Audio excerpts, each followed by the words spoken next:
All right, good morning, good afternoon, or good evening. Whatever time it is when you hear this message, I sincerely pray that you're poised to receive, to accept, and to respond to words of wisdom. Hashem.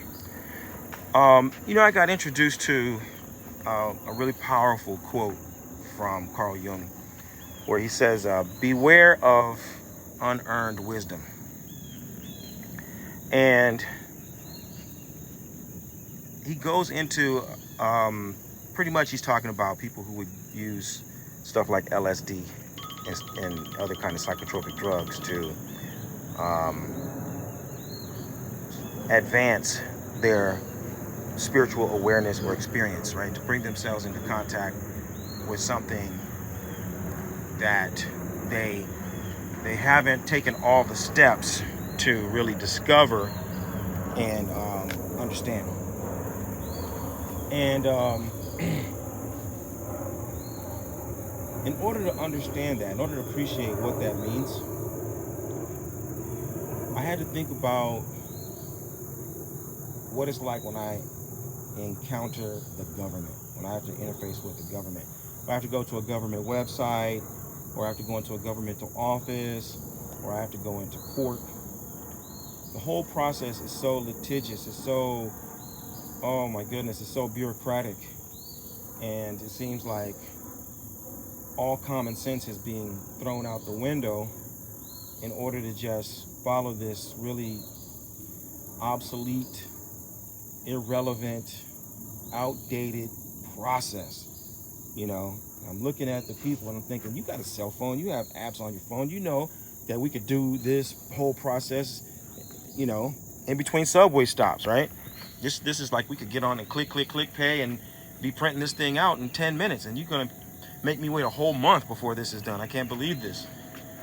And as I've gotten more, let's say I've gotten more responsible, as my responsibilities have increased, as I've just aged, and I've matured mentally and emotionally, I come to see things differently. And I now appreciate that although I don't want things to be unnecessarily slow, I do recognize that there are certain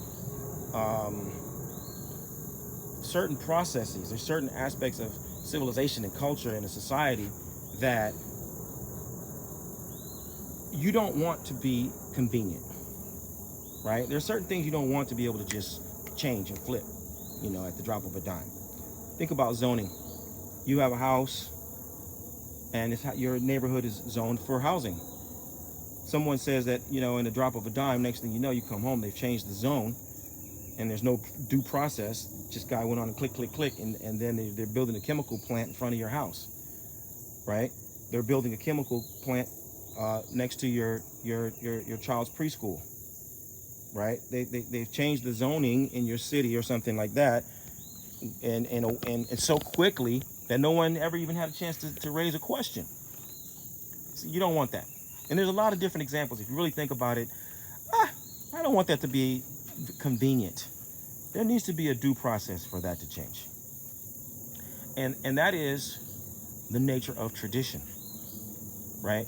That's the nature of tradition. Tradition provides a framework and regulates certain kinds of activity and the movement of certain kinds of energy in a way that does not lend itself to whimsical convenience. Okay? And so what will happen is, inadvertently, you're going to age. Time is the ultimate, initiator. It is the ultimate oluo that initiates us all. Time is going to dictate that your body is going to change. Time is going to dictate that your emotional awareness and your emotional maturity is going to change. Time is going to dictate that the way you think, it's going to change. When you're 50, you're not going to think the way you thought when you were 25. When you're 70, you're not going to think the way you thought when you were 30. It's just going to be different. And at those different stages of development that you start to appreciate, oh, yes, there is a way to do things that is going to support my development. So when people are into, right now, like the DIY, sort of a move, and like I said, all about convenience, people would like to practice Orisha lifestyle in their own way. People would like to piece together an experience and a philosophy and a perspective and a set of objectives that are totally, dictated by what makes sense to them as an individual. And you can find people who will support that. You'll find people who will enable that.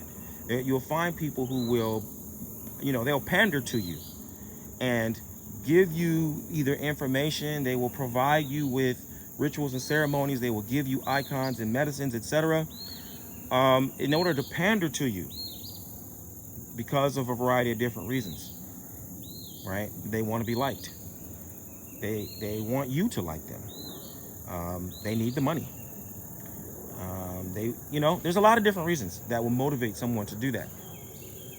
And so the danger for you as the seeker who is trying to dodge what is developmentally appropriate for you, you as the person who's trying to always do things your way or in a way that is convenient to you at this stage, what you don't realize is that you're going to choose experiences that will only reinforce your own weaknesses. In research, they would call it confirmation bias. And they'll warn you against this. Confirmation bias is basically you gather a whole bunch of data, but all the data is coming from a certain line of reasoning, and it reinforces a certain set of conclusions, which only confirm your biases. And your biases are chock full of blind spots. There's all this stuff that you can't see and you can't understand, you can't appreciate, right? And so what happens? You can spend 7, 8, 10 years spinning your wheels, gathering lots of information, only to find that time is going to make you develop to another stage. You're going to move, even though you may not have really developed spiritually, maybe your wisdom hasn't developed, but you're going to mature. And then when you mature, you're going to realize you're on another level. You've gotten to another stage of life. But at this stage of life, because you spent the last stage confirming your own biases, now you don't have what you need to perform at the level that you actually are developmentally, right? You've gotten to this stage of life where you're in, you're 40 years old, you're 45 years old, and you've been in the tradition for 9, 10, 15 years. And you have a lot of doodads, whatchamacallits, and those things too. But as far as your actual roots, as far as the depth of your compassion, as far as the expansiveness of your actual wisdom and your capacity for discernment and making decisions, you're still where you were when you were in your 20s.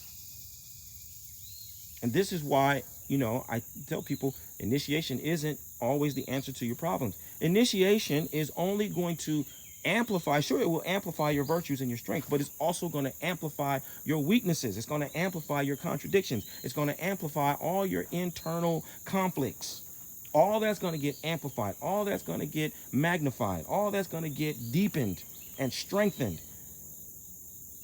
And so you have to go through the necessary steps to straighten yourself out from the inside.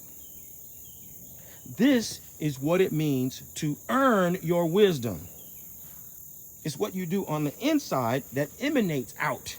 It's not what you keep putting in and surrounding yourself with.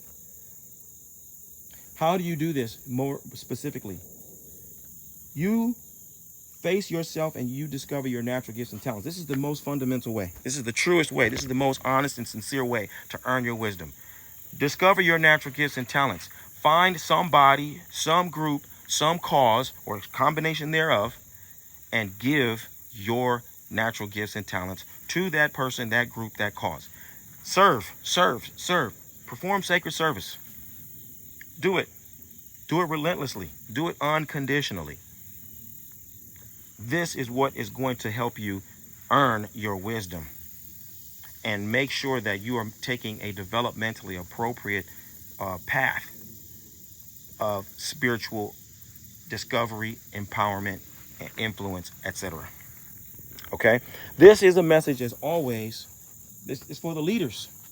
I'm talking to the people who are determined to improve the world through positive influence. If you're one of those people, then I want you to find out how Obafemi Origunwa and the Orisha Lifestyle Academy can help you take your practice and your life to the next level. Visit me at obafemio.com or orishalifestyle.com, and let's start working together to help you live the medicine that will heal your life and heal the lives of those who you're destined to serve. I look forward to working with you. Bye for now. Odabo.